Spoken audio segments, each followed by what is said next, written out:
I am going to call this meeting of the East Gloucester Veterans Memorial School Building Committee to order. And this meeting is recorded by video and audio in accordance with the state open meeting law, consistent with the governor's orders, suspending certain provisions of the open meeting law and banning certain gatherings, such that an in-person meeting of the building committee is not possible.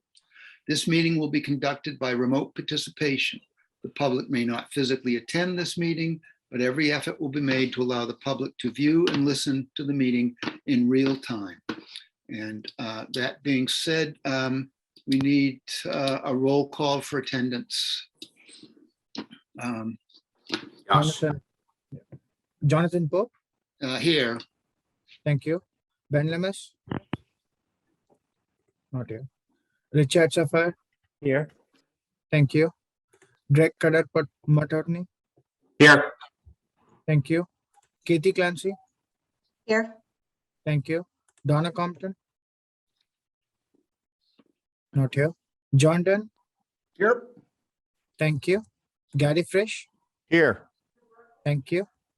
Matthew Fusco. Where's Fusco? Not here yet. Not I think here he's coming. He's just not here yet. yet. Grant Harris. Here. Thank you. Joe Lucido. Not here. Jamison Manning. Not here. Emmy Pasquarello. Here. Thank you. Adam Rosell. Here. Thank you. Caitlin Nunes.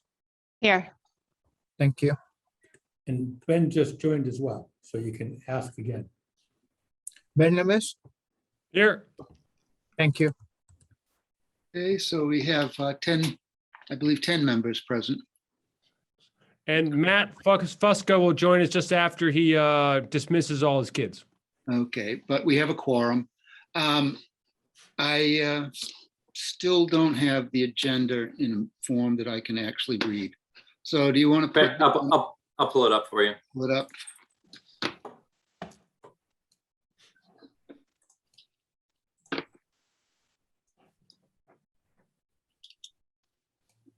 See that now? Yep. So the first order of business is the approval of minutes for the East Gloucester Veterans Memorial School Project meeting minutes of November 4th, 2021. And I assume, are there any items that anybody would like, any corrections or omissions?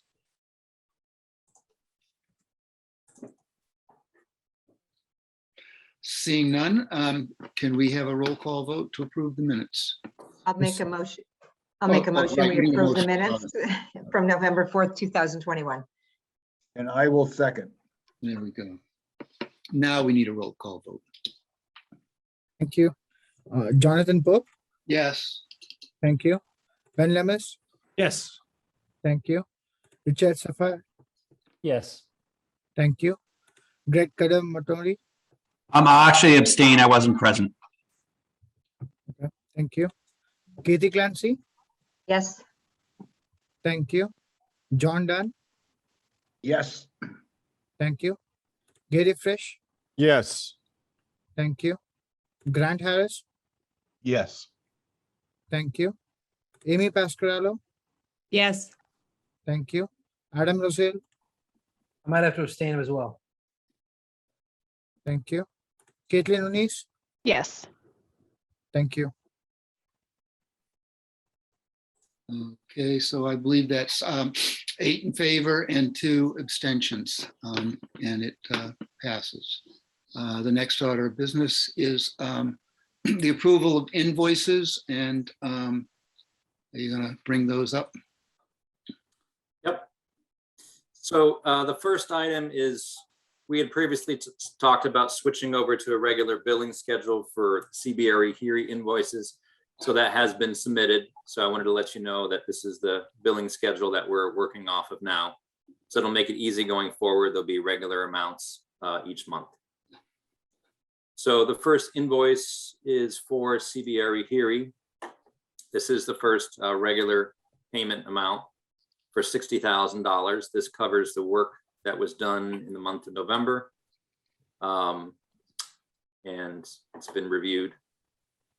So we're seeking approval for $60,000 for invoice number PJIN 0027351. Okay, are there any questions?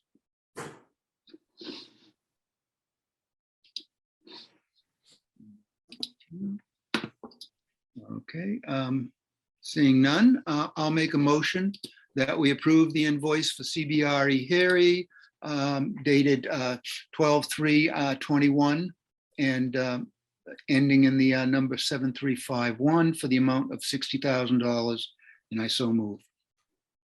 Second. Okay, any discussion? Okay, we'll need a roll call vote. Jonathan Pope, Yes. thank you. Ben Lemis, Yes. thank you.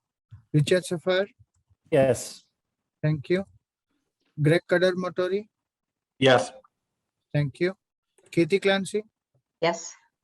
thank you. John Dunn, Yes. thank you. Gary Fresh, Yes. thank you. Grant Harris, Yes. thank you. Amy Pascarello, Yes. thank you. Adam Rosell, Yes. thank you. Caitlin Unis, Yes. thank you. Okay, it passes unanimously. The next invoice is Doran Whittier. So we have Doran Whittier's invoice covers their work that was performed during the month of November. Covers the work on all the bidding documents and the initial contract administration, as well as some technology procurement services that are beginning and geotechnical work that was done in the field, and some of the fees related to the Msba permitting. So the total so this invoice was reviewed and has been approved by our office. And the total for this invoice is $53,212.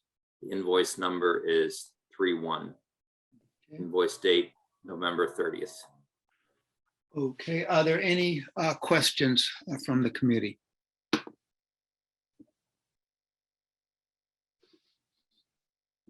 Okay, seeing none, I will make a motion that we approve the Dorr and Whittier invoice number 31 for the amount of $53,212, and I so move. Second.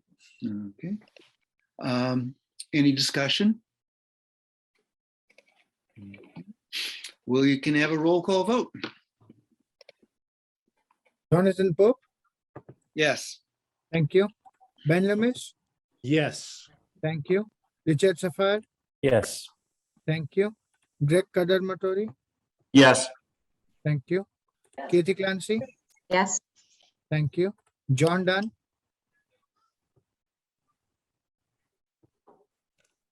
John Dunn.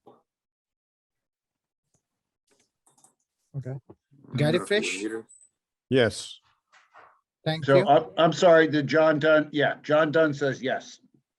Thank you. Grant Harris, Yes. thank you. Amy Pascarello, Yes. thank you. Adam Rosell, Yes. thank you. Caitlin Unis, Yes. thank you. And we now have Matt Fusco in attendance And Donna. And Donna. and Donna Compton. Okay, I don't see everybody. Did see Matt. I got it. So do you want to weigh in on? You got it tomorrow? Matthew Fusco, I don't know what I'm saying yes to.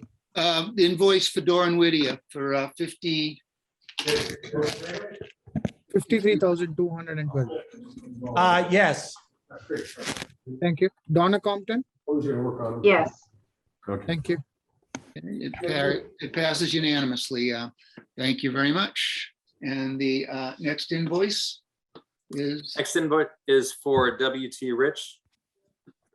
These are for the work that's been being done in the field in the last month.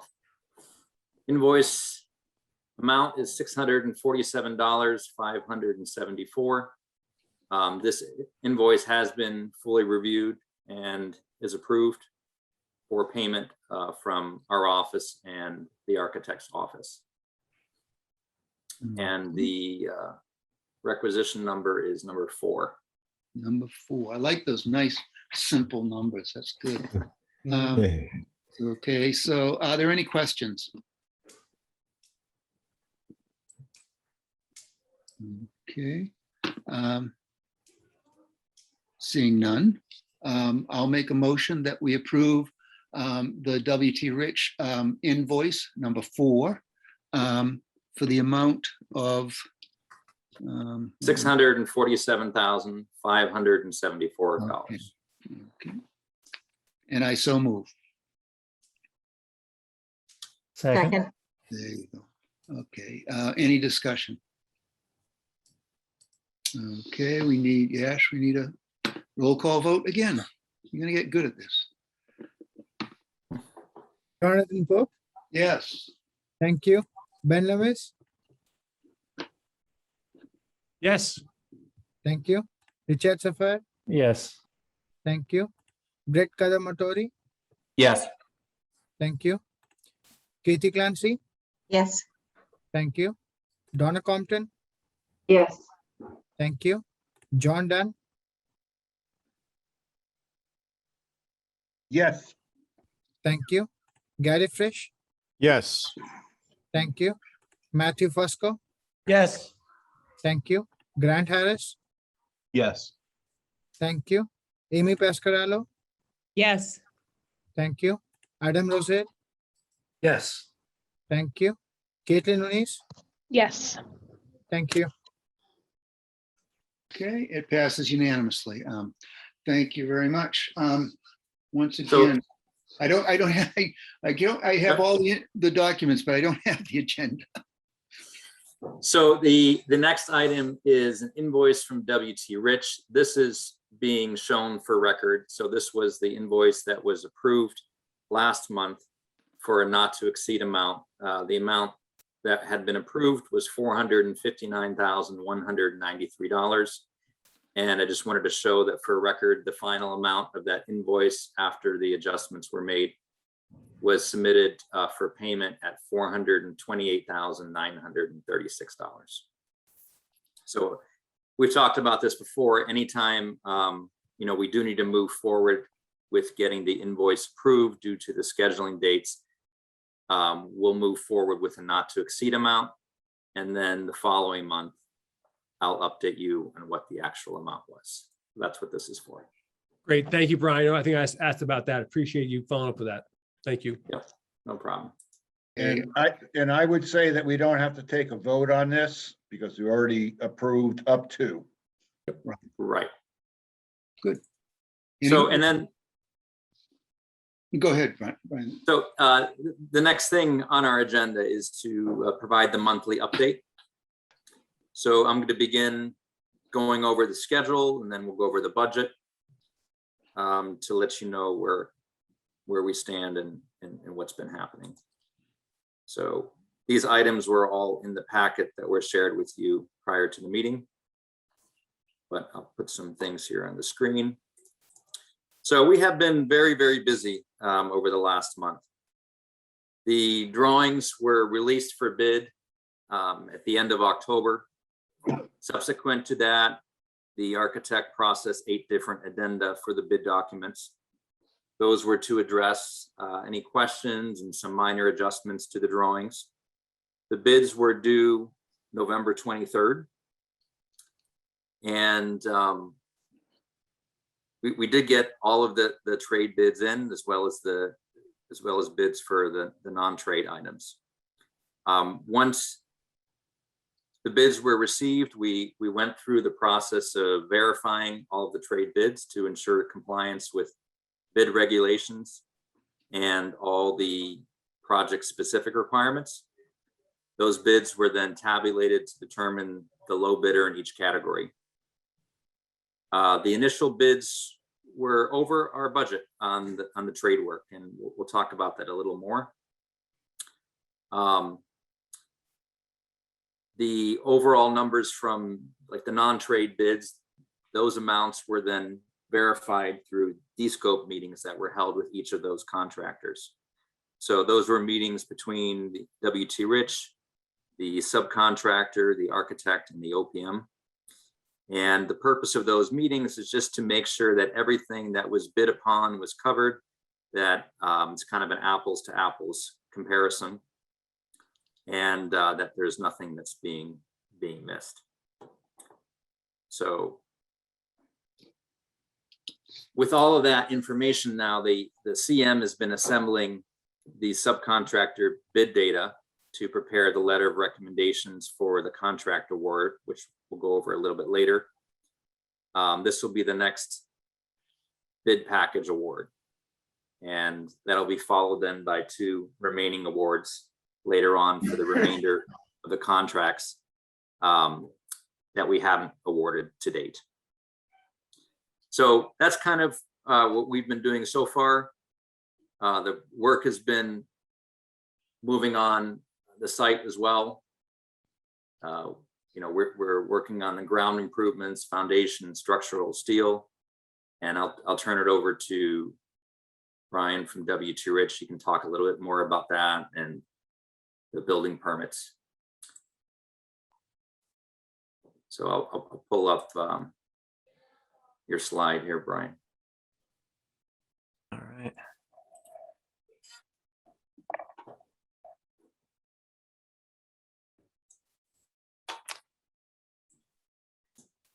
So they have submitted a full schedule. I wanted to let you know. So that'll be helpful as we track the work going forward. But here are the main items that are being done in the field right now. Yeah, there's a link there to a drone video if you know, anybody's interested in seeing. Yeah, I can that. click on it actually if you want me to. Okay, sure. Or I can share my screen, whatever's easiest. I wasn't sure if the link would work, but looks like it is. I can share my screen too. It might take a little while to upload if you want. Then I can kick it right back. Brian, can we share that with our families in that, the drone? I haven't seen the drone video, but if it's something they'd be interested in, can we share that with them? Yeah, I mean, it's basically just an overhead shot of our site. So Yeah, all right. All right, it came up. there you go. Beautiful city of Gloucester. Yeah, so as you can see that the site's taken a little bit of a shape now. You know, we got our perimeter, you know, temporary drainage set up, you know, for controls on site and making sure we have an orderly and well-managed site.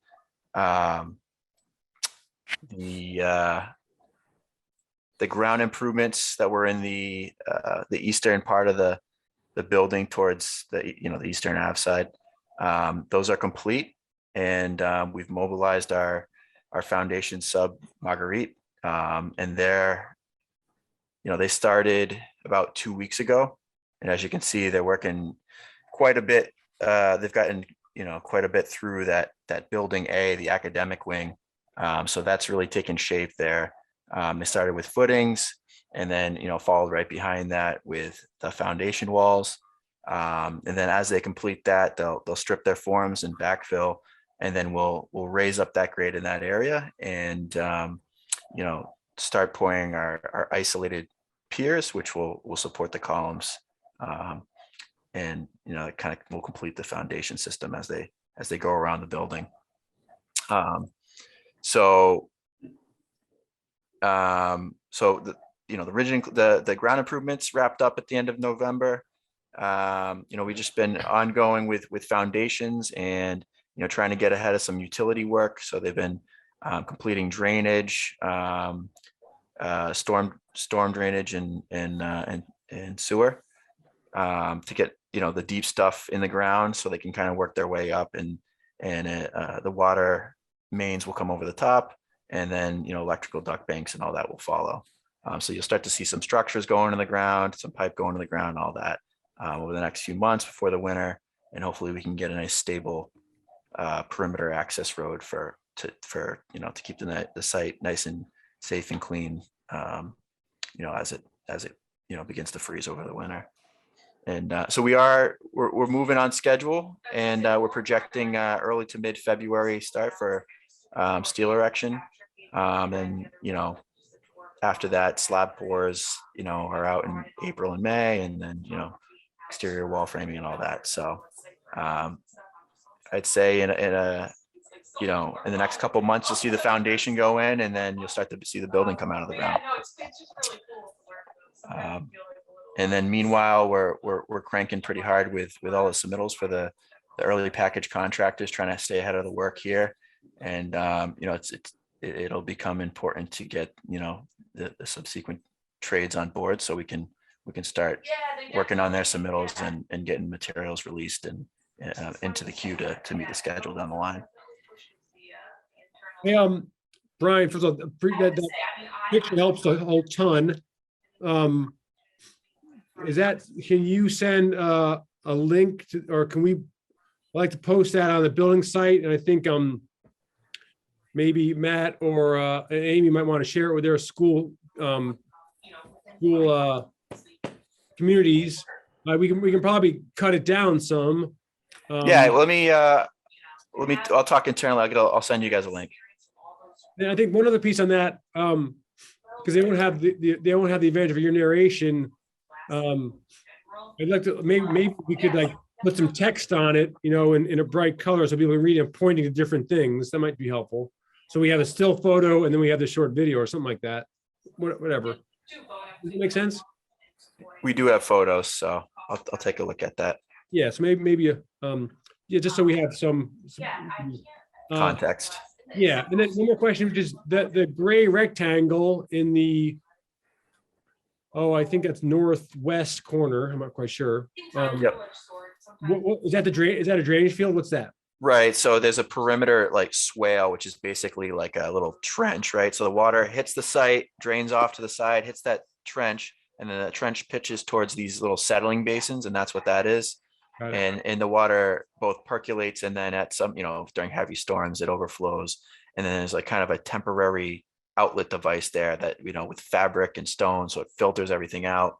And the water, all the silt goes to the bottom, and the clean water kind of goes up over the top and through the fabric, and then that drains out clean. So. And that's during construction, right? That's during construction, yeah. And then that'll become, that's your field, and that'll have, other under drainage and all that, drainage for that. And then there you have detention systems and all that going in. So a lot of those are lined up with where those, there's a couple more on site, and some of those are lined up with the holes that are intended for detention systems later down the line. So it's just that was an efficiency of work. We were already digging that area, but it doesn't make sense to put it in now. And, you don't want it to get, filled with silt and all that stuff. So that's why we had this temporary setup. Yeah, I was wondering if they're connected with those systems. Okay, that makes a lot of sense. Great. Yeah, if we get some, either a couple of photos of that to point out what different things are, I think that'd be great. And then also, I think we can use what you showed in terms of those bullets for what the progress is. We could probably use. We can. Do we have an editable? Can we get an editable version of that? Because I think we have this. Sure. Yeah, if we get editable version of that sent to me and Kathy, that'd be great. Sure. Thank I you. have this is kind of almost right from a short summary of our monthly report that I typically send out to the folks that aren't on the direct project team. It's a little bit less information. It's a little bit just short summary of what's going on, and have some photos, so we can get that over to you. I'll just give you the Word file as well. You can pull right from it. Great, thank you. That's a big help. Just one comment from John Dunn. Brian, so can we just make sure that people understand that, water is not going to flow out of that area, into where the playground's going to be and where people are going to be lining up in terms of the parking area, and have, in February have ice. Yeah, are you talking about with the permanent design? Yeah. Yep.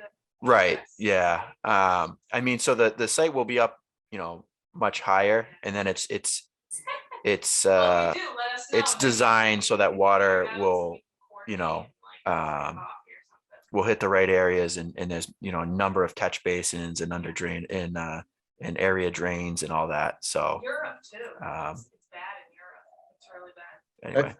Yeah, again, we think, yeah, we pretty much understand it, but the public may want to, know that there's not going to be any flow of water coming down in the back part of the school. Okay, you're saying off of towards like 128? Yeah. Oh, okay. Yeah, because it kind of goes uphill to 128, so everything kind of would be contained in the site because it's kind of like a bowl. Okay. So everything hits those hills and runs into the site. All right. Very good. Basically, yeah. And then, then all drains out towards in the system towards the east side, towards like Eastern Ave. All right. Thank you, Brian. Yeah, as you all can see, we've really come a long way. We don't quite see a building out there yet, but you can definitely see a nice, clean construction site, and you can start to see the outline of where the building goes. So it's definitely starting to take shape. And the good thing is that we continue to track on schedule. So that's very important for the project, not just for the school and being able to move in on time, but also to keep the costs under control. So the next part that I want to talk to you about is the budget. So we talked about the schedule. So where do we stand with the finances? This isn't as rosy of a picture. I think we've talked about some of these things before. We're facing just very difficult conditions with the effects from COVID. So I have here some items here. Some of you may have taken the time to read through this whole thing, but I just want to highlight some parts of this. This is a report that we've done internally demonstrating the impacts that COVID has had on the construction industry. So we see here in the summer of 2021, that's when the material scarcity, increased demand, inflation, and the lack of skilled labor, all of those together are contributing to some of the greatest cost escalations seen in decades. So it's impacting materials. Here you can see some of the price increases for various construction materials. I mean, these are significant. Lumber and plywood, that's one of the lowest ones on here. That one spiked up quite a bit, but then came down a little bit. But all of these are way more than what you would have for inflation. You can see rebar here went up 45% in the last 16 weeks. So here you can see some graphs. Again, I'm not going to go through all the detail, but it shows you, the significant cost increases that we're facing. Here we have iron and steel, concrete, and then here you can see how those are tracking overall.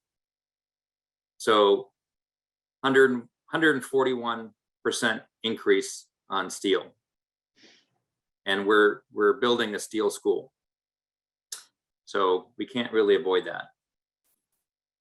Here you can see the overall average cost increases. This is from Engineering News Record, who tracks these very detailed cost estimates for construction. So you can see that materials prices are way higher than overall the indices are. So they've started to come down a little bit. So hopefully that trend will continue. But we went out to bid here in September. So that's some of it. It's also, so that's just material costs, okay? But there's a whole other part to it, which is the whole supply chain that's been shut down. Again, this is a little bit of a longer report, and if you're interested, you can read through it, what's happening at the different trade ports. But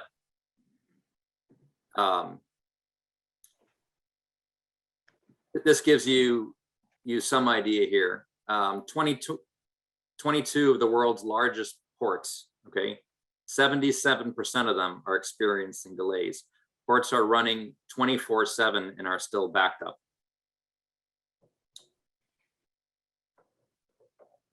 Here you can see job vacancies. So basically everyone that can work or is able to work is pretty much working. So we're having a lot of labor shortages as well. But again, I'm not going to go through all the details, but you can see that these numbers are very difficult to be managing to. So also what I wanted to show you was how we're faring relative to other MSBA projects. So this slide here comes from MSBA's report that was put out last month. So these schools here, they haven't been built yet, so they're projected. But as you can see, we're kind of right in the middle of the pack with what we've been able to manage to track the project to. So, but the project costs have been going up, up, up. So the fact that we can still maintain this, even with all these price increases, I think speaks to some good planning and a lot of team effort to control those things. So I mentioned earlier that we did get the results in from the trade bids and that they were over. Are there any questions? No, okay. That they were over what we had budgeted. So this kind of shows you what happened with the trade bids and the non-trade bids. So the trade bids are the ones that were publicly advertised, and we have to select the low bid contractor with the trades. It's something we can't negotiate with. So the yellow number was the budgeted amount that we had during our last cost estimate at the 90% mark. And those are the numbers that were then published when we went to solicit bids. The orange mark shows what our maximum budget amount is. And the difference between those two is basically that we had budgeted for some additional escalation costs and some design pricing contingencies. So we could have absorbed an increased amount on the bids if they were over the initial budget up to the level of that orange line.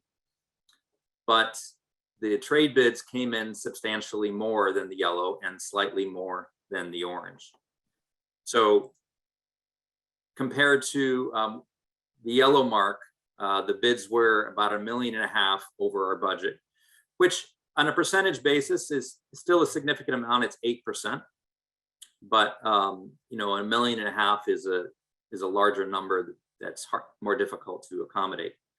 But once we were able to use some of these contingencies that we had already built in, that brought the difference down to about $1 million, which represents about 5% over the budget.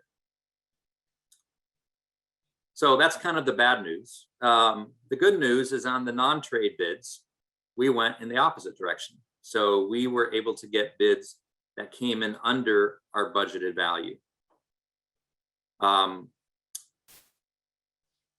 The non-trade bid amounts were about $500,000 under, which also represents about 5% of their value.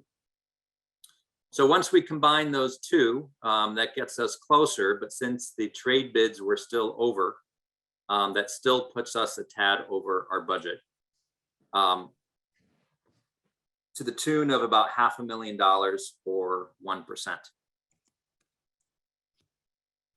So just to show you about what that 1% means. As we've gone through this project, we've put together cost estimates. In the beginning, CBRE did an estimate, Doran Whittier as well, through their cost estimator. And then once we got past the schematic design phase, W2 Rich was providing cost estimates at each of the major stages of design. On average, the deviation that we've had from the cost estimate and where we ended up coming in with the bids was at 1%. But if you look at the top two lines, you'll see the difference in the bidders, that it ranged about 40%. So that's the number between the low bidder and the high bidder. So you can see we've really been tracking very well at that number, much more so than what you might get the bids. And I think the point of that is that you really never know exactly where things are going to land. When you have such a big bid spread, the final number can come in anywhere between there relative to the budget.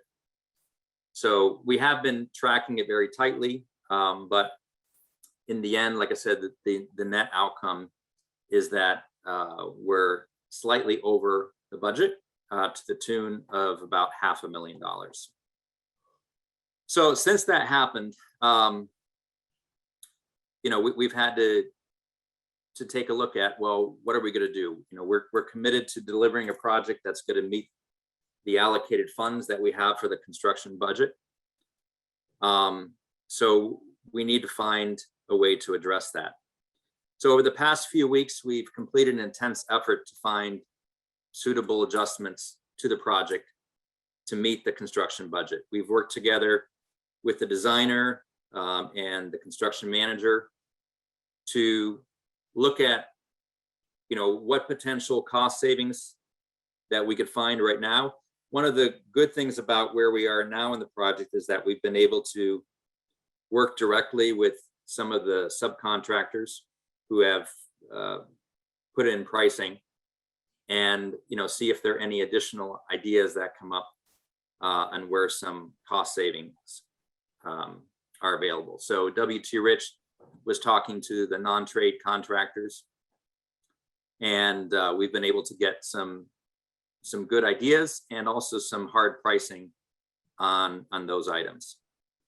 So altogether, we came up with a potential VE list of almost $1.5 million. So that's 3 times the amount of what we actually needed. This list was then vetted with the value engineering subcommittee. We had 2 meetings, and we kind of shared with them what our ideas were, and they were able to review them and make determinations as to what adjustments they feel are most suitable for the project. So I'll turn it over to Ben. He can talk a little bit about that process and what the outcome was for the subcommittee. And Ben, if you like, I can pull up the VE list. Yeah, that'd be great. Brian, you want me to go through this? Yeah, I can go through it if you like, but No, I'll talk in sort of general terms, just about how, the way we've been looking at it, that sort of stuff, and the notion that we have a, the universe of, but you got to make it much bigger than that, buddy. yeah. Right. So Yeah, why don't Yeah. you start with this piece of it? okay, so you're probably familiar with this. We have had a few VE sessions throughout the course of the project. So this shows you the summary, and these are the priorities basically of the value engineering effort. So number 1 is considered the most desirable, having the least impact on the project. Number 2 is, yeah, that's still a pretty good one. We can live with that. Number 3, you start get to the middle. It's like, well, we could take that cut if we have to, but that's not as comfortable. And then when you get to 4, it's like, well, if we absolutely have to, in order to make this thing work, we could do it, but we really don't want to. And then the 5s, the last category, are just things that were ruled out that we're saying, no, that has too big of an impact on the project, and that's something that we don't feel comfortable with. So these items were reviewed with the value engineering committee, and we had made our recommendations, and they came back with their responses to what they feel were appropriate. So you can see, some of these different examples, because they're really all throughout the project. They're on finishes. We talked about some ceiling changes, but also looking at some small changes in plumbing areas or to the mechanical equipment. For here, for example, like we realized that we could get rid of a computer because, you know, that was already being provided through another contract means. So, Brian, Brian, if you can just talk about just quickly, because when we were going through, we'd organized, you know, so you have if you look in the left-hand column under item number, folks, you've got A, you have the different, you know, categories. Can you just explain to folks just that of the different categories, you know, A, M, that sort of yeah, thing? A is for architectural. So those are things that, you know, you pretty much are going to be able to touch inside the school: the flooring, the ceilings, the walls, light fixtures. Well, some of the light fixtures actually be electrical, but so those are the architectural elements. M is for mechanical. So those are your heating and cooling systems, plumbing systems, things of that nature. And then the E category are for electrical. So so here, for example, it's just, you know, the conduit that's used on the project. So a lot of the E categories and the M categories are things that you would not really notice if you walked into the school. They're more the behind the scenes items. And some of those value engineering items are just, you know, one material is more available than another material. And so that material right now has a lower price point. So we realized, okay, if we switch to this type of cabling, for example, we can save the project money. So yeah, so these were all vetted together, and I believe the value engineering subcommittee had decided that items in bucket 1 and 2 would be acceptable if needed to make the necessary adjustments for the project to meet the budget. Is that correct, Ben? Yeah, so just to talk about this in a little different way. So what we've identified here is the universe of things that we would value engineer. John, Rich, or Brian can explain that, you know, or has explained, like, you know, we're not done, you know, at this point, knowing exactly how much we have to value engineer out. Okay. Correct. Yeah. Because, you know, trade bids aren't finalized and a few things aren't finalized, right? And also some things will continue to fluctuate. But we have the universe, you know, and which is detailed here. You are seeing the universe of all the items we would consider, and now, so if you look at 1 and 2, those items there are listed under 1 and 2, and those amounts listed under 1 and 2. That's the amount that we, you know, could, you know, if we chose all of 1 and 2, that we would then, you know, save essentially to get back on budget. We don't. I think I'm right in saying at this point, we don't think we'll need all of 1 and 2, but it's possible we can. And if things that's great. Right. If things go completely haywire, we can look at 3, but don't really intend or don't really want to, right? But if things do go haywire, we still know which ones we would look at next and say category 3. So, and just to be clear, that one thing that for me, the language is a little confusing, where it says category 1 most desired, not meaning we want those the most in the building. We actually, in some ways, they're the least desired. They're the ones we, you know, most are the most expendable in a sense. So as opposed to most desired. And again, you know, these are a little bit different than some of the, you know, we still really haven't made any, I think I'm right about in saying this, you know, nothing on this universe or this, you know, full list is shifting programming yet. I think I'm accurate in saying that, maybe. Yeah, that's 100% correct. Yeah. Yeah, I think as we've gone through all of these phases, you know, that has been a target, that we're not going to cut the quality of the school, and we're not going to affect the programming of the school. Yeah. That's really what this project is ultimately about. It's about providing a good, reliable school building where the type of education that we desire to have in the city can take place. Yeah. So those are things that are off the table. But if we change the ceiling material, like we have on here as one of the items, and we go from maybe a metal ceiling to a drywall ceiling, it's still going to have a nice effect in the school, but it's going to be slightly different. And these are just some sacrifices that have to be made, you know, on account of what's happening in the world, and in order to keep the project within budget and not have to go back to the taxpayers to say, well, we want more money for a different ceiling. Right, yeah. So, yeah, so overall, like I said, we came up with, here it shows just over $1.5 million of ideas. And the value engineering subcommittee gave their nod to the items 1 and 2, which is just under $1 million.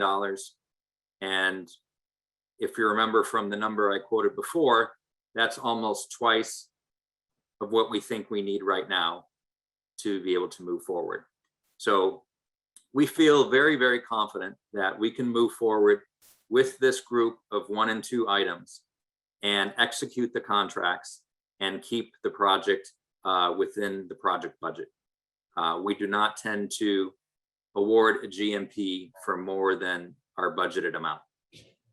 So the only reason that these aren't 100% finalized is, there's some tweaking that needs to be done on a few of the numbers. So once we have that, we'll be able to decide exactly which VE items we'll be including and which ones we won't. So what we would simply like to do at this meeting is take a vote of approval for the initial categories 1 and 2 that were vetted by the value engineering subcommittee, so that those items can be used as needed to adjust the project in accordance with the budget as we execute the contracts for the work. Brian, could you, I was just saying, Brian, could you explain the difference between file sub bids and trade bids and explain what we have to accept and what we can sort of change a little bit? Yeah, so the filed sub bids, those are the ones that were publicly advertised. When those bids are submitted, we have to accept the bids as they come in, and we have to go with the lowest sub bidder. We don't really have any opportunity to choose on that. The only thing is if for some reason we found there was a problem with one of the sub bidders and they weren't qualified, then they would be excluded. But other than that, we have to go with the lowest sub bidder. So that all sounds good, but as I mentioned before, those filed sub bids, those trade bids came in above our budget. So that means we have to go with those numbers. And we can't negotiate with them. We have to take whatever number they present. Now, it's not that way with the non-trade bids. So the non-trade bids, WT Rich went out to reach out to potential companies to submit bids, receive the bids. And then, as I mentioned before, we went through meetings with all the bidders to make sure that all the information that was on the drawings and in the specifications was covered in their bid. And with those parties, there is some room for negotiation. So, WT Rich, worked with them, and, maybe one of the bidders had a lower number in one area, and maybe they had a good explanation why. So some of that information can be shared and said, okay, well, can you do something better on your bid? Maybe you could approach it this way or that way. I mean, it's not hard and fast. It varies and it depends on the situation. But ultimately, those we have greater flexibility with who we can accept. So we're happy to say that with those non-trade bidders, we were able to bring a low bidder to the table that was very qualified, and collectively those numbers come in $500,000 under our budget. So we'll go over that a little bit later once we're done with this value engineering part. But does that answer your question, Jonathan? Yes, thank you. I just wanted everybody to understand what we had to accept and what we can actually negotiate. So, John Dunn? excuse me, I have a question. Brian, can you go back to a couple of slides ago when there were some other schools? Yeah, a graph. This one? Yep. Perfect.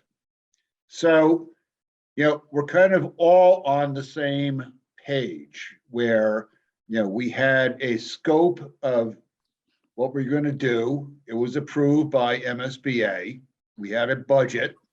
And now we're in a position where we're getting whacked by, increasing costs that are not under our control. So is there any approach back to MSBA to say, we're caught in a small economic thing, not small, but in an economic perception that, these costs are rising, we're going to have to cover them. You've made a commitment to us, thank you very much. And we're going back to you and saying, we're not changing the scope, but we're changing the cost of what we already defined. Yeah, I did talk to the MSBA about the situation that we're in to see if they could help us out in any way. And their answer was regrettably, but they're sorry that they can't. Okay. And I think you can see it right here on this graph. This green line here represents the MSBA construction funding limit. So as the costs have gone up, the MSBA simply does not have the money to put to these other projects. And this shows some of the other projects that are going on. So they've made commitments to other projects as well, and they just don't have the resources to all of a sudden pull additional money to fund the project on account of these market changes. So that's what has required us to look at the project and see what kind of adjustments can be made. And I think the really good news is that it's not fun to make cuts, but we're not really having to make any drastic changes to the project. We're able to take a little bit out here, a little bit out here, some of it that's behind the scenes that would never be seen. Some of it, as I said before, is a material that's now available that's less than what we had designed into the project. And through all these little changes, we've been able to whittle it down. And that together with the contingencies that we had built into the construction budget, because that was the other part that helped accomplish that. No, But yeah, I agree. And, it's all good stuff. We just kind of need to make sure that we, put the right message out there that, we have costs that are increasing. We have scope that we'll pull back on a little bit in order to bring the whole thing into budget. Right. So what we want to do now is we just want to give the approval to the Value Engineering Subcommittee to finalize those VE changes within the amounts that were shown as needed, so that we can finalize these contracts and keep the work moving forward. So we would like to get a vote on that to authorize the Value Engineering Subcommittee to finalize the value engineering decisions to keep the project within the project budget. So that was these things here that were prioritized. Jonathan, can I ask a quick question? Certainly. Okay, so are you asking, Brian, that we approve and then the Value Engineering Subcommittee somewhat prioritizes in order of the way those changes would be made? Yes, exactly. So Yeah, if we so- don't need it all, they're kind of working down the list in terms of priorities and least impact. Right. So, Okay. and we've already done that with the first pass. So we went through each line item with the Value Engineering Subcommittee and looked at feedback. There were a number of people that were involved in that, and each of these particular items was already vetted. The reason we don't have the final list is because we're not sure, do we need 483,000? Do we need 525,000? Because that number is going to determine exactly where that's going to be. So yes, we'd like the Value Engineering Subcommittee to be able to complete that process as needed to keep the project within budget as we execute these contracts. And Jonathan, if I may make a comment. Sure. I think part of the message here is we want to make sure that the building committee and the public clearly understand that we're going to move forward with a project with a GMP that is at pretty much the approved construction budget. And what this shows is there's a clear path with items that we may adjust acceptable to the VE subcommittee. That's to get us on budget without impacting the program. We just need the flexibility as your consulting team to work with the VE subcommittee, hand in hand moving forward to pick the most beneficial from this universe of acceptable items. And, that's a process, but the ultimate is that, we have a fair amount more to choose from than we actually need to get the budget, which is good news. So we will not have to make any draconian cuts. That's pretty much it. The thing that we need to make, the important thing here is that we need to vote this package of possibilities, or as Ben said, the universe of cuts, potential cuts, so that you can enter into contracts and keep the project moving. That's Right. That's the bottom line. That's what we're doing. And what we you've spent all this time making us aware of is that there are a number of options on how we get there. And it's not determined yet where we need to get, number one, and exactly how we'll get there. But we are basically approving sort of as Ben said, a universe of potential cuts. And so that's what we will be voting on. So if anybody, any questions about the process, maybe we should talk about that if anybody has any questions right now about what we're doing and why. I had one quick question. Go ahead. Are we kind of shooting at a moving target? Once we lock in these estimates, I guess, which we're getting again, bids, we're contracting on fixed numbers that are materials, steel, concrete. These fixed numbers, would that be adhered to by the subcontractors? Is this something that's going to change we hear ports are opening up and they're clearing and things are starting to free up a little bit. Would those numbers come down? Are those? So we have contracts that need to be executed now in order to meet delivery schedule. So we're not awarding all the remaining contracts at this point, but we do need to reward the trade contractors. First of all, their prices, I think they have 30-day limit on them, and then those prices go away. And then we're also awarding what we're calling the priority contracts. So those are those contracts where materials need to be ordered immediately in order to meet the construction schedule. So once we award these contracts, those prices are locked in. Gotcha. For the VE items, those prices, a lot of them, have been kind of passed on that, like one of the non-trade contractors has said, okay, you guys are looking for ways to save money. I understand that. Here's something to consider. If you were to make this change, if that was an acceptable change, you could get this much in cost savings off the contract. So we're going to be pursuing those and executing some of these as basically as a change order after the contract award, but as a credit. And so that's going to bring that number down. So the items we're making decisions on tonight are pretty much known numbers. The only thing is, there's a few pieces of the remaining contracts that need to be pulled together.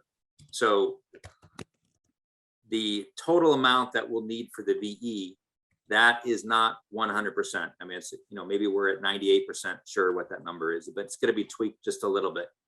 So we have this, has been said, this universe of values of these line items that have all been vetted. So you can see Let's just say, here's one example. Cafeteria ceiling simplification, replace specialty light fixtures from this type to that type. So that's been reviewed with the value engineering subcommittee. That's been reviewed with the architect. Everyone's on board that that's a very reasonable change. And so there's a price that's associated with that. We don't have all the prices listed for all of these here because some of them were basically sure numbers and other ones needed to be vetted slightly more.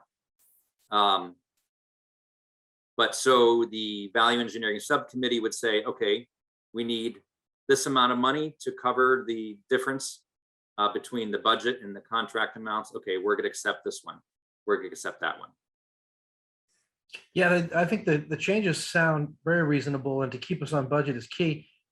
As things, I mean, if there was a brightening of the future and steel comes down or concrete comes down, do we have any leverage to renegotiate the actual material costs or anything like that? We're locked in. We're locked in. Yeah, we're pretty much locked in once we execute the contract. But, you know, it's nice to think that the prices will come down, the ports will open up, but we really don't know what's going to happen. Personally, I was more hopeful that once these bids came in, that we would be under the budget. You know, I'd heard a little bit of rumbling of some positive things on some other projects, and I thought, okay, maybe this will happen here. But it's just so hard to tell. There's such a range. Like I was showing you earlier in the bid spread. I mean, there's a 40% difference. So everyone looks at these things slightly differently. And ultimately, all we have to choose from is whatever numbers the subcontractors bring forth, right? So if they don't see those, you know, that positive light of prices going down in their suppliers or in the amount of labor that they have or whatever the reasons are, then they're not including it, and it's simply not an option for us. But by locking it in, we definitely, we're not going to see any increases in those costs. Correct. That's really the main message here is we're in a position now where despite the trade bids coming in over budget, we can confidently move forward with the project on schedule within the budgeted construction numbers that were set years ago before any of this COVID stuff hit. And I think that's a huge accomplishment and something to feel very good about, that we're going to be able to lock in these contracts and move forward on schedule and on budget. So Brian, the basic thing is that we're kind of stuck where we are now. If we try and play some things, it's going to extend the extent of the project and probably cost more. So we're there. We know stuff is coming in. What we've ordered is going to be there, and it will be available to be able to, you know, get this project up and running and to cut the ribbon on, you know, September of 23. Yeah, and we did consider, you know, going back out to bid. You know, that's both, you know, theoretically that is a possibility, but the risks are, in our opinion, far greater. First of all, you lose a tremendous amount of schedule, which is going to have a direct cost impact on the project. And as you can see with the bid spreads, with numbers varying so greatly, you never know where you're going to come in. The low bids that we had in the trade contracts, despite them as a group being over budget, we had some trade contractors that were considerably less than the second lowest bidder. So I see that as a win, that we got really competitive pricing on these items. So I think it makes sense to lock these in, to move forward on the project, keep it on schedule and keep it on budget, and allow the value engineering subcommittee to make the final adjustments, you know, within the next few weeks, as we pull, you know, all of those things together. Thank you. Brian, I just have a question or two. What percentage are we done with bidding? Do we have a lot more to bid? So That's a good question. So our construction budget is $51.9 million. So far, we've awarded EP1 and EP2 packages. Those have totaled just over 32 million, which leaves the current award at about 30 million. So before we get to this award, we're already halfway there. Once we award these next round, so that's, as we mentioned, that's the trade bids and then the priority one non-trade bids. We'll be at, high, I can't do the math that quickly in my head, but like high 40s. So, that'll be, about 90% of the project budget that has already been awarded or the contracts. All right, so we don't have too much risk left. That's correct. Yep. All right, number two, who came up with all the ideas? Was that Rich, WT Rich, or was that the architect, or was that CBRE? Like with all the previous sessions, it's a combined effort. Sometimes there's more from one party, sometimes there's more from another party. What was unique about this one is that with the non-trade categories, WT Rich had already been speaking with subcontractors and negotiating with them and trying to get all those bids in. So that was very helpful because some of those people that are likely going to be doing the work were able to offer direct suggestions. Okay, So that's something we haven't had before. okay. All right, so I move that we authorize the subcommittee to accept 1 and 2 and work within those accepted BE amounts. Is that, do we want, what are we looking for? Are we looking for 1 and 2? Or are we looking for the list? So, I mean, the number that we have right now is about 500,000. Yeah. So one covers that, right? But 1 and 2 gives us a little bit more flexibility. For example, if we choose one or the other, it's good to have that. So 1 and 2 are the ones that we have said before would be fine. The third category is one that was, less desirable. But I guess, we could make that decision to allow the value engineering subcommittee to finalize the choices for 1, 2, and 3. Can I interject here? I feel like we're being a little bit too specific on the VE. I think you need to authorize the subcommittee to finalize a VE list for final recommendation and approval by the full building committee. We're like 75% of the way through this process. We know we're going to get there. We know we have the inventory of ideas, and that people have reviewed them. They've said what's acceptable, but there might be a new idea that comes up. We don't want to restrict the subcommittee to say they can't entertain any new ideas, right? We need another couple of weeks to finalize some dollar values against some of these VE items and to go through and decide which ones do we really want to select, because we don't need them all, right? So there's a prioritization process. So they really just need, and they kind of already have this authorization, but they really just need this authorization to continue to work in this process, finalize the list, and then that list in detail will be part of the GMP submission when we get there.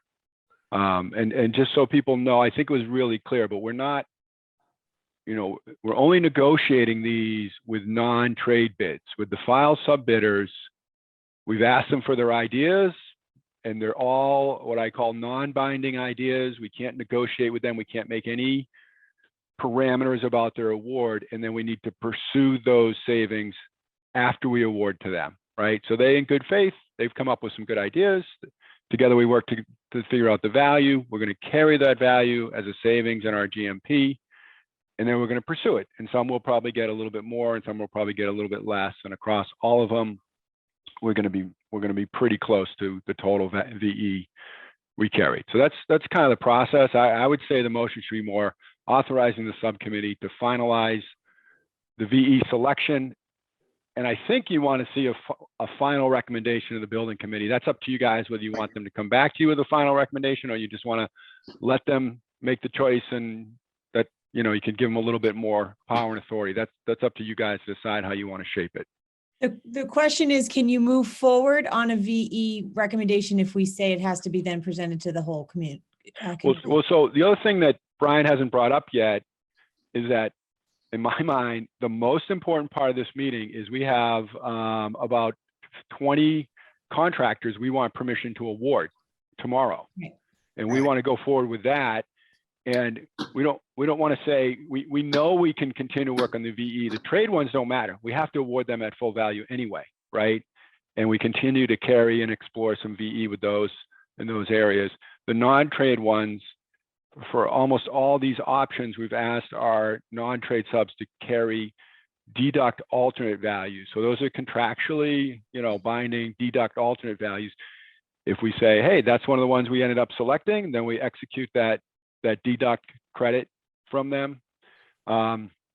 So a lot of those guys have those built into their letter of recommendation. So yeah, I think, yes, we need to keep going with the awards. In our contract documents, we said the awards for the trades and the priority non-trades would be by December 17th, which is tomorrow. And So, we need all the talk about supply chain. We need to get these guys going, right? Really urgently going on their submittals and stuff. So to me, primary goal of this meeting is make sure you guys are comfortable that we have a path to get on budget, which I'm going to tell you, we clearly do. We have the inventory of ideas.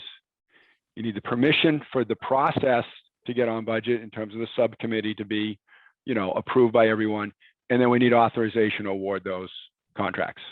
okay, there's- so I'm ready to make a motion. I understand, crystal clear, John. What's the motion we're actually looking for? That's the only part I'm not clear on. What's the actual language on that? And let's make the motion. There's going to be two motions, and the first one should be, I think, that we authorize the value engineering subcommittee to continue to work with CBRE Heary, Doran Whittier, and WT Rich to finalize a list of value engineering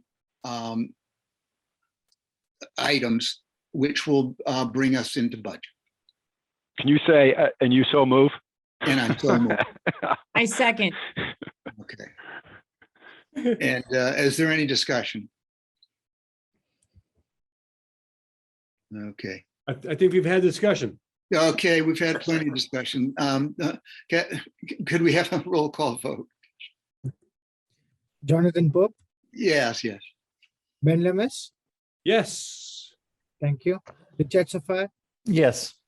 thank you. Greg Kadar Matori,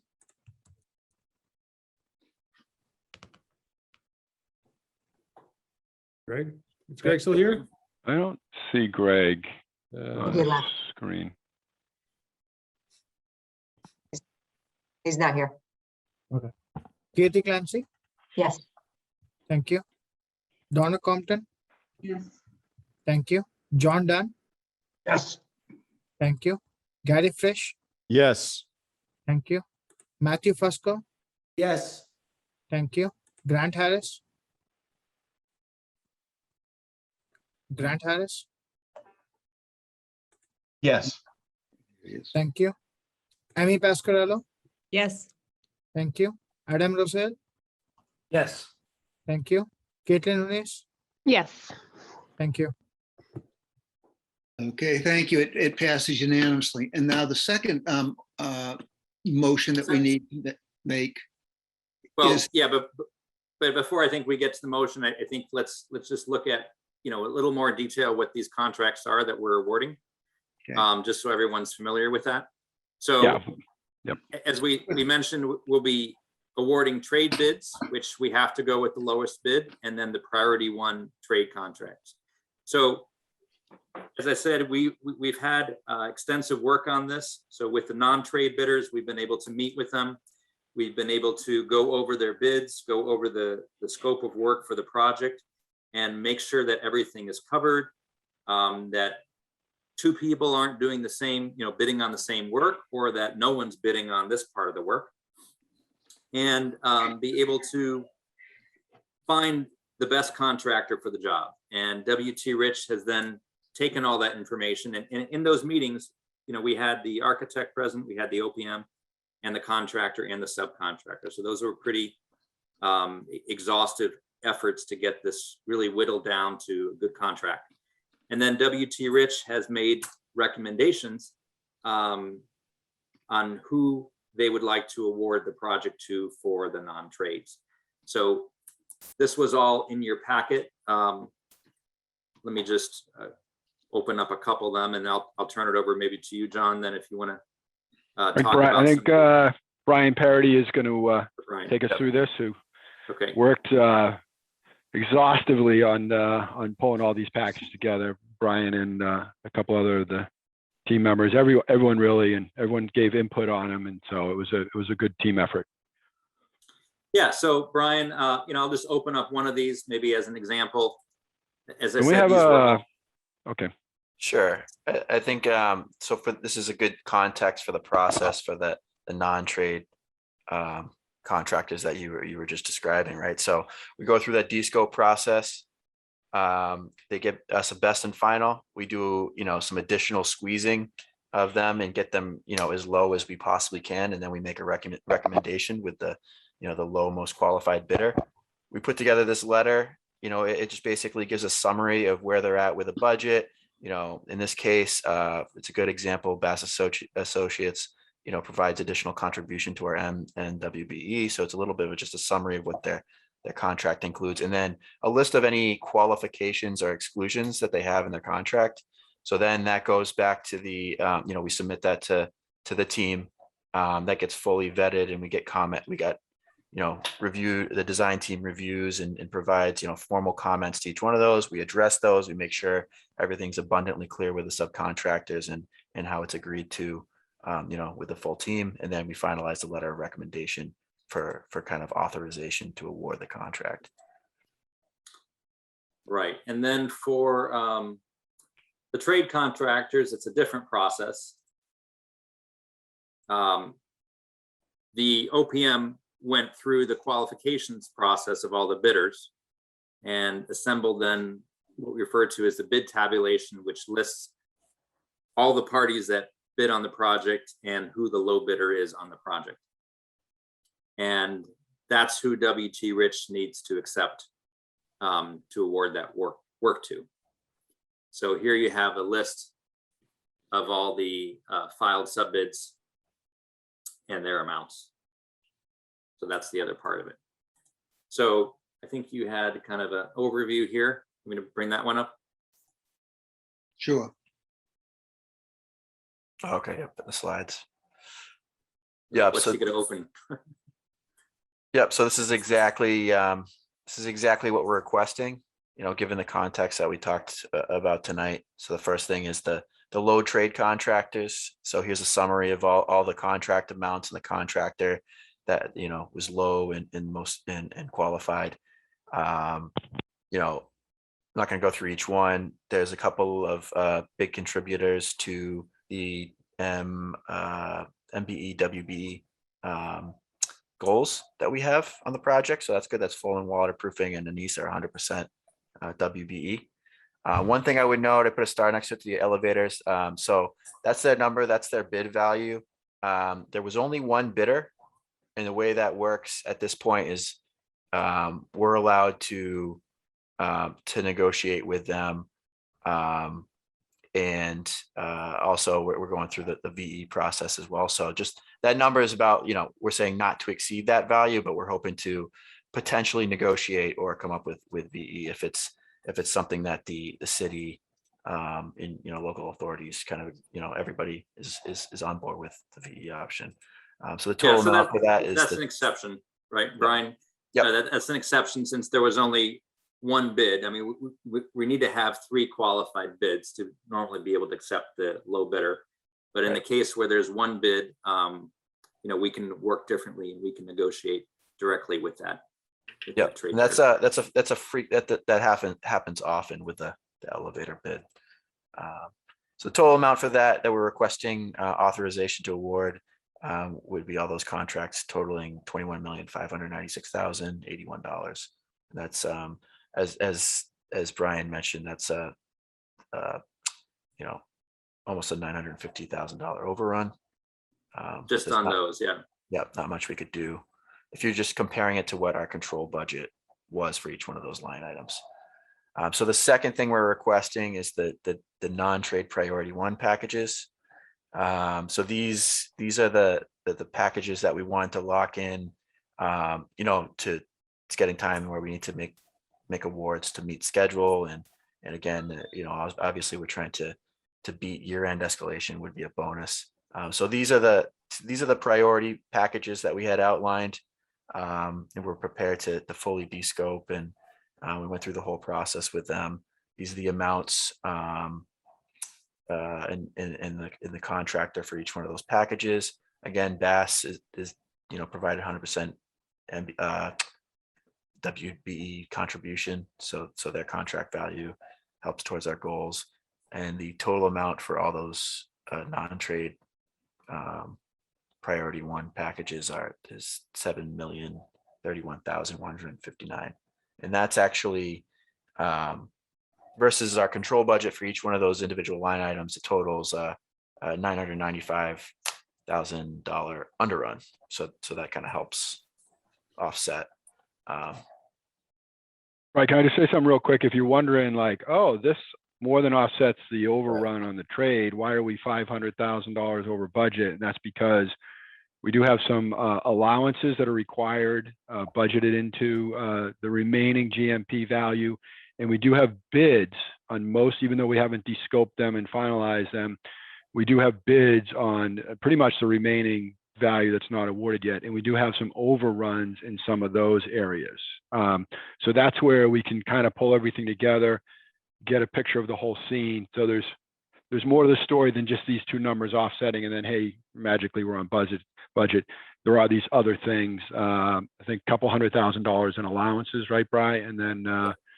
And then some other overruns where we've gotten some bid numbers and we know we're projecting an overrun on those. We can't always have an underrun on the non-trade. We'd like to, but not always able to do that. Any questions?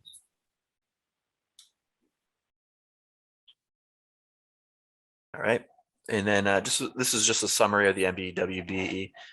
So our early packages, we put in their contracts mandatory supplier requirements to contribute to our goals, which is, you know, pretty easy for them to do, but we were able to get $872,347 of you know, contributed in those early packages, which was great.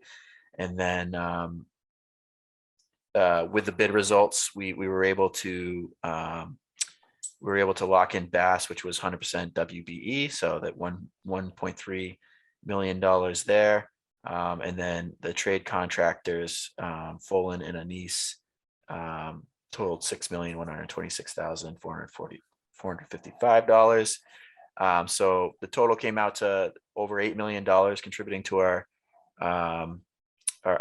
goal. That's like 16% of the anticipated budget, which our original cumulative goal and requirement by the MSBA is 10.4%. So that puts us in a really good position once we award those contracts to meet that goal. And just in case anyone's not aware of what those designations are, those are for the minority business enterprises and women's business enterprises. So those goals are set, you know, in the state from the Supply Diversity Office. And it's great that we could not only meet it, but beat that goal. So that's good for the community. Great. Okay, are there any other questions? All right, Jonathan, you make a motion and I'll And I'll second it. Oh, I thought you were going to write the check. I'll make a motion that we authorize WT Rich to award the contracts as provided for the trade contractors and the non-trade priority one package. And I so move. Second it. Okay. Any discussion? We'll need a roll call vote. Hold on, one discussion. Oh, okay. Mr. Dunn. All right, so I would like to, be able to, announce to the community that, the MWB goal is met in this and actually exceeded, so. Good. Exceeded is good. Exceeded is good, yes. Okay, any other discussion? Okay, then we can have a roll call vote. Yes. Jonathan Pope, Yes. thank you. Ben Lemus, Yes. thank you. Richard Safar, Yes. thank you. Greg Kadar-Matori, I think he's gone. Kathy Clancy, Yes. thank you. Donna Compton, Yes. thank you. John Dunn, Yes, thank you. Gary Fresh, Yes. thank you. Matthew Fusco, Yes. thank you. Grant Harris, Yes. thank you. Amy Pascarello, Yes. thank you. Adam Rosell, I think Adam may be gone also. Caitlin O'Nees, Yes. thank you. Okay. It So passes. we have 9 votes. Yes, we do. Yes. Okay. We have 11 actually. Okay. Yeah, it passes unanimously, and we still have a quorum. Is there anything else? That is it. Okay, so this is a huge step forward to award contracts for what 70% of the building, and to do it within our budget, and we're getting there. So I'd like to thank everybody for all the hard work to get to this point, and keep up the good work. We're should get simpler as it goes along, but it doesn't Hope always. so. I just I want thought to it's gonna thank, get a lot harder for the next 18 months, 16 months for us. For you. For you. It's easier for you guys. Harder for Approve us, a easier for you. requisition, occasional change order. Yeah. That's good. That's I good. That's what wanted we want to- to make it that way. I just wanted to thank the project team for kind of educating us and the community on the requirements and all the processes that are involved in getting to this particular step to move forward with the actual bigger construction pieces. Great. All Motion right. to I think we- adjourn? I was gonna say, we have a holiday coming up, so I wanted to wish everyone, if I don't speak to you, a very nice holiday. Okay. everyone. And for those who work in schools, a nice break. Yes. Absolutely. yes. Yeah. And for me, to all of you, thank you very much for all of the hard work to get us to this point, and happy holidays. Happy holidays. Thanks. Happy holidays. Happy holidays, everyone. Everybody. I think we. Motion to adjourn now? Oh, So second that moved. motion. to adjourn. Okay. A roll call vote, yes. Jonathan Pope, Yes. thank you. Ben Lemus, Yes. thank you. Richard Safar, Yes. thank you. Greg Laird. Kathy Clancy, Yes? thank you. Donna Compton, Yes. thank you. John Dunn, Yes. thank you. Gary Fresh, Yes. thank you. Matthew Fusco, Yes, and happy holidays, everyone. thank you. Wish you the same. Grant Harris, Yes. thank you. Amy Pascarello, Yes, thank you. Adam Rosell, he left. Caitlin O'Nees, Yes. thank you. This meeting's adjourned. Thank you all very much, and we'll see you all next year. Thank you. Thank Much you. Have a appreciated. nice evening. Bye, Yeah. everyone. Everybody. Thank you.